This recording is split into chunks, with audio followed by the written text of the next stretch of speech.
Hi, it's Steve from PartSelect. Today we're going to show you how to change the top bearing on your dryer, and it's a really easy job. All we're going to need is a number 2 Phillips and a number 2 square head screwdriver and a small flat blade. Let me show you how we do it. Now before we begin this repair, since we will be working around some electrical circuits, we will need to disconnect power to the dryer. So if it has a cord on it, simply unplug it from the receptacle. And if it's a hardwired dryer, we'll need to locate the breaker or fuse panel and disconnect the power there. Now on this front load model, we are going to need to remove the back cover from the control panel first. It's held in place with 3 Phillips screws. We'll just set that aside. Next, we'll remove 2 longer screws that hold the top panel in place, and you can use your number 2 square head screwdriver for those. And we'll set those aside. And we can lift up on the front of that top panel, just pull it forward and lift it off. Next, we're going to remove 2 screws that secure the console to the cabinet. And again, the number 2 square head screwdriver will work for those. So we're just going to lift up on that whole assembly and we'll just roll it right over and lay it on top of that crossbar. Next, we'll disconnect the 2 wire harnesses to the door switch and light circuits. Just lift up on the locking tab and pull the harness away. Next, we're going to remove 2 screws on the top of the front panel, and we're going to loosen 2 of them on the bottom. We'll use the number 2 square head. Loosen the bottom ones at least 2 or 3 full turns, and completely remove the top ones. And support that front panel while you remove the last screw. And then just lift up on the front lip of that drum to support the weight of it, and then tilt the front panel forward. And then lift it off of the screws on the bottom. There's 2 slotted areas on the outside edges of that front panel that will slide down over those 2 screws. Now to remove that top bearing, there's a couple of tabs that protrude through the front panel at the very top. So we're just going to pull up on that front panel enough that we can disengage those tabs, and then you can pry outward on that top bearing. Then we can just tilt the whole assembly forward. We'll disengage the wire harnesses, pull those out of that tab. We can get it out far enough, and we can unhook it from the rest of the retaining tabs. And we'll also need to remove the Phillips screw that holds that light socket in place.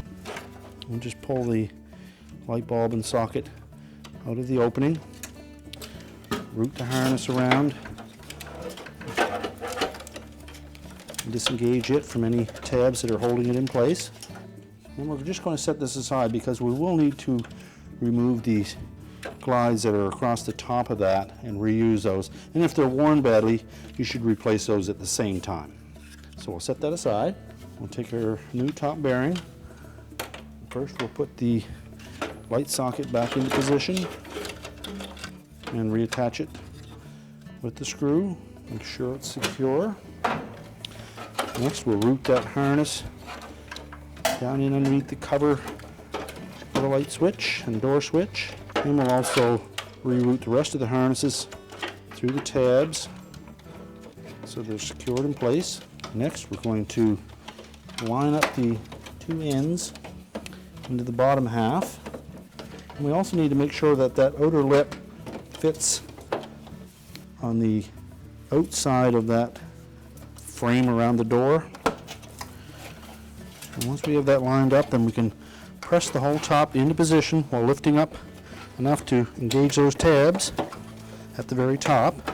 Now we'll replace the glides.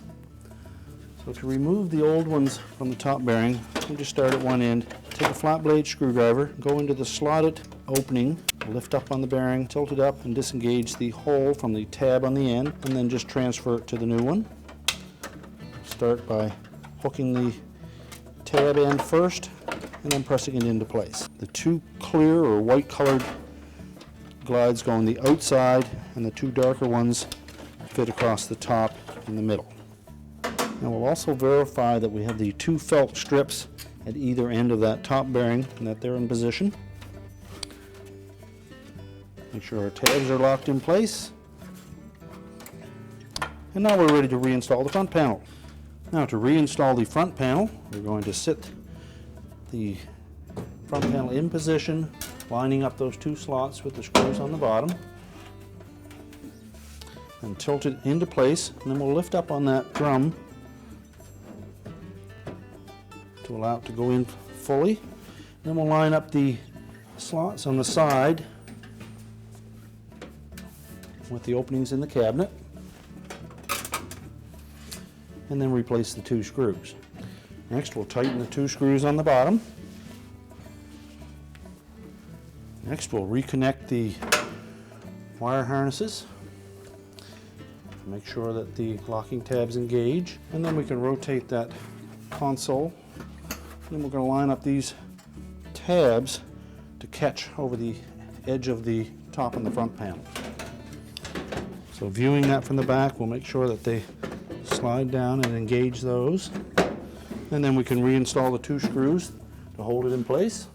Next, we'll reinstall the top panel. And we want to make sure that the two slotted openings at the back of that top panel engage two tabs right at the rear of the cabinet.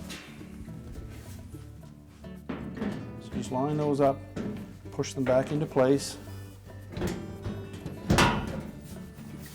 and make sure they're engaged and that they won't lift up. And then we can install the two screws on the front. Next, we'll install that cover on the back of the control panel. Now we're ready to reconnect the power, and our repair is complete. I told you it was an easy job. Thanks for watching, and good luck with your repair.